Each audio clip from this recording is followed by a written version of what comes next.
your daily Philadelphia Eagles podcast. Part of the Locked On Podcast Network, your team every day.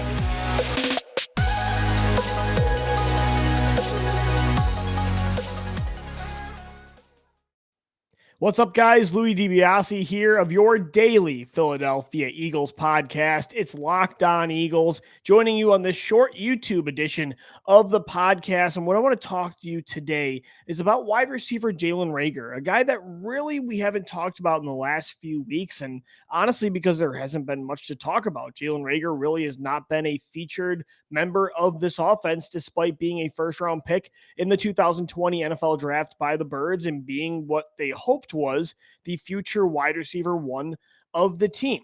And I thought about this at the Carolina Panthers game. The Eagles come from behind. They win that game 21-18. They did have some great contributions from their young receivers, but again, it wasn't Jalen Reagor. It was Devontae Smith, and it was Quez Watkins, who has been the better receiver in that 2020 class, despite being a sixth-round draft pick. He has been exactly what the Eagles thought they were getting in Jalen Reagor when they took Reagor in the first round out of TCU. And I thought about this because once again, Reagor was disappointing against the Panthers. He had a bad play in the first half of the game where he was going over the middle on a mesh concept and he was open on third down. Jalen Hurts threw it late, however, but still Reagor did not see the football, didn't make the play, had another drop, had some bad decisions in the return game. He was flat out disappointing once again. He has not stepped up the way that Quez Watkins has. And you wanted Reagor to be that guy, considering the investment you placed on Reagor just a year ago.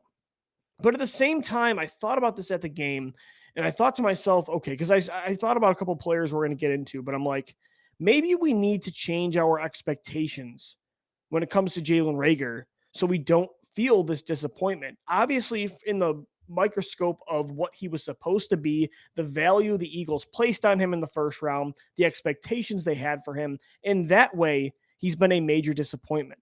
But does that mean he is not going to be somebody that you can use in the NFL that cannot find a role long term? It might be time to start changing expectations when it comes to Jalen Reagor. And I don't want to, rule him dead in the water when it comes to meeting those first round expectations, because it hasn't even been a year and a half. And I do think that Reagor has made some good plays and showed at least a certain floor in the NFL. He's not a bust in the way that J.J. Arcega-Whiteside was, right? Where we're this year, commending him for blocking and special teams work for a second-round pick. Jalen Reagor hasn't reached J.J. Arcega-Whiteside status, but at the same time, he is not meeting the expectations placed on a first-round player who was at one point supposed to be the long-term wide receiver one.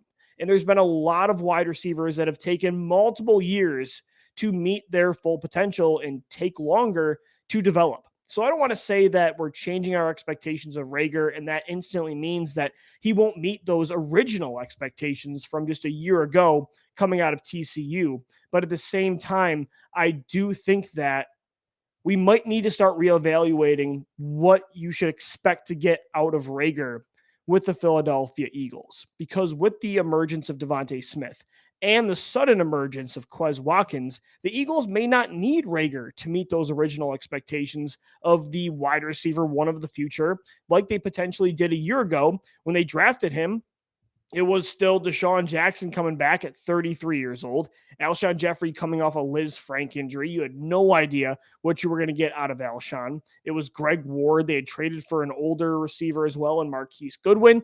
Jalen Reagor, they drafted Quez Watkins, but they didn't expect Watkins to be what he is this year when they drafted him in the 6th round, or John Hightower in day 3 as well. It was all about Jalen Reagor. This year, that's not the case. Obviously, you want Reagor to meet those expectations because then you have a bounty of riches at the position with Devontae as well. But when you took Devontae Smith, it was kind of like he is now supposed to be what you took Reagor to be a year before. And so with those guys now in place, with Devontae meeting expectations, with Quez Watkins exceeding expectations, maybe we should change up Reagor's expectations as well. Because again, I don't think he's terrible. I think he has a niche role, and I think that he can still be a key part of an offense for a long time.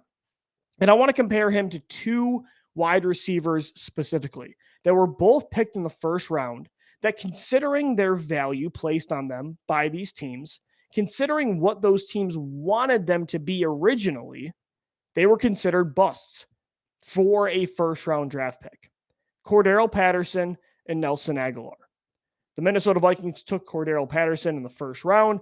The Philadelphia Eagles took Nelson Aguilar in the first round. Considering what they were supposed to be, yeah, they were busts for sure. But at the same time, the expectations for those players, they changed.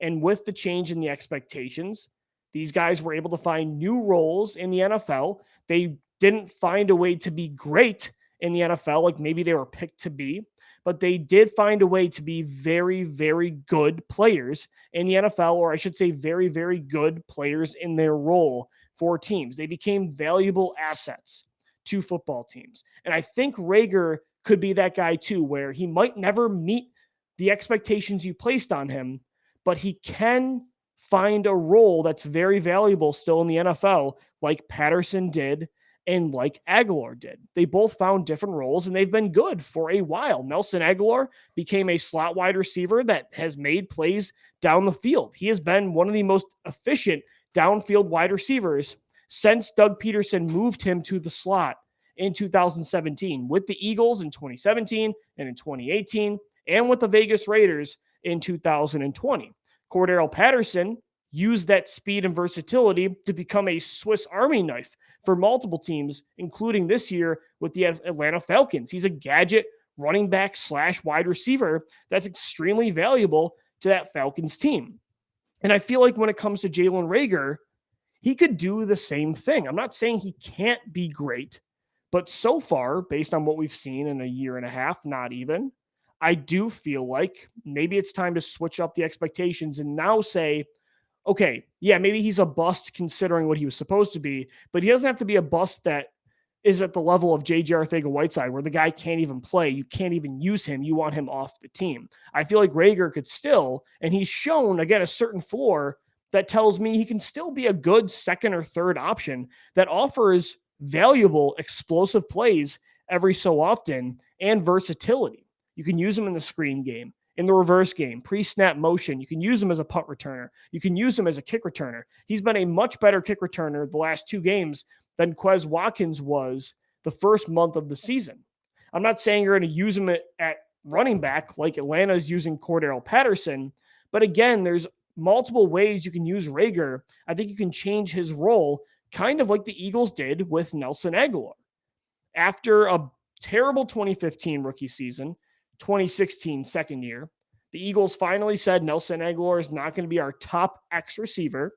We're going to move him into the slot. We're going to sign Alshon Jeffrey. Same thing with Jalen Reagor. We're going to move him around. We're going to draft Devontae Smith, and we're going to use him in a way where he could probably better succeed. Because if we keep using him in this one way, because that's what we took him to do originally, then he's not going to be able to perform at all. You have to eventually, it's good self-awareness to realize, a team can realize that, yeah, we took him and he's not what we expected. But that doesn't mean he's going to be completely useless if we can adjust and we can realize who this player is, what does he do well, and what does he do poorly, and maximize those strengths. And I feel like that can be Jalen Reagor now. And I feel like the pressure can be off of him and the Eagles like it was with Aguilar, because when you had Alshon Jeffrey and Torrey Smith, you no longer needed Nelly to be a top target. Same thing with the emergence of Quez Watkins and Devontae Smith. You no longer need Jalen Reagor to be a priority in this offense. And you can find a new role for him. And I hope they can do that, because I do think that he can be a player in this league. But I do think it's time to change our expectations. I don't want to say like immediately it's time to rule him a bust when it comes to being a great player and now say he needs to be Nelson Aguilar or Cordarrelle Patterson to succeed, because he does have a lot more time still to develop. But it's starting to get to the point where I'm like, okay, a year and a half in, we maybe need to change expectations and maybe change the role. it's an interesting conversation. We'll continue to look at this situation throughout the year and the progress that Reagor makes or doesn't make. He's on pace for, nearly 500 receiving yards and about 4 touchdowns on 50 plus catches. It's not a terrible stat line, but again, for a first round player, it's not what you expected. So maybe those expectations need to change in order to maximize this player on the Philadelphia Eagles. Kind of like the guy I'm wearing a hoodie of right now, Corey Clement. If I can move to the side here. Yeah, Corey Clement. I mean, look, for an undrafted, he wasn't after being a Super Bowl hero. If Nick Foles didn't win Super Bowl MVP, Corey Clement probably would have won it with over 100, or exactly actually 100 receiving yards against the New England Patriots. He never became that star player after the Super Bowl that he was in that championship game. But at the same time, based on what he was, signed to be, an undrafted running back, he totally exceeded expectations. And you still got 4 really good years based on what he was supposed to be with Corey Clement. So Jalen Reagor, it's just about, again, setting realistic expectations and not maybe trying to force him to be what you originally took him to be. It'll be interesting to watch. Again, guys, make sure you subscribe to our YouTube channel right here, Locked On Eagles, and subscribe to the podcast wherever you get your shows and on Twitter at Locked On Birds and at DiBiase LOE. As always, thank you for downloading. Thank you for listening, and let's go Birds.